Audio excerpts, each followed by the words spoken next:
هاد لو غراتان من ابن لي غراتان اللي ممكن تجربوهم مع واحد الخلطه السحريه اللي راح تخلي لو بلا تاعنا يجي معسل وبنين. ديروا جام وما تنساوش تحترضوا بالوصفه هكذا باش تجربوها. في نجره واش نديروا مغرفه كبيره تاع السمن وزوج مغارف تاع الزيت. نحطوا البلون بولي تاعنا ولا واش عندكم ديروا. نزيد لهم حبه بصله كبيره ولا زوج حبات صغارين نقطعهم هكا على 4، زوج سمينه تاع الثوم والتوابل ملح فلفل كحل قرفه توابل الدجاج اختياري. تحبوا تزيدوا كركم واش حبيتوا ديروا يعني على حسب الذوق تاعكم. نمرقوا ونخلوه يطيب. للبيشاميل زوج مغارف مارغرين و3 مغارف فرينه ونزيد لهم نص لتر تاع حليب. وباش تجي البيشاميل تاعي بنينه نزيد لها مغرفه كبيره تاع فروماج فوندو. انا استعملت جونيور 3 فروماج تاع موندور بالخف يذوب.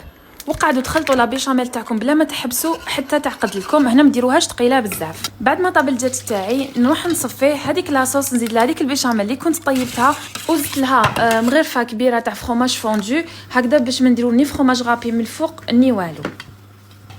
نخلطها مليح ونخليها تكوتي. نروح نجيب بلاطو اللي يدخل الفرن ورحت قليت مقله تاع بطاطا درتها كطبقه اولى وزدت لها هذاك الدجاج اللي كنت فتتو. زدت لهم شويه شامبينيون اللي كنت قليته في مغرفه تاع زبده مع شويه زيتون خضر ورحت خلطت هذاك الخليط ديالي اللي راح يخلي البلا يجي بزاف واعر. هاد الوصفه دارت واحد الوقت ترند في الانستغرام ودارتها وحده وكامل صفحات كانت بارطاجيها وصح بنين. دوكا واش رايكم في الوصفه تاع اليوم؟ خلوا لي رايكم في لي كومونتير. سلام.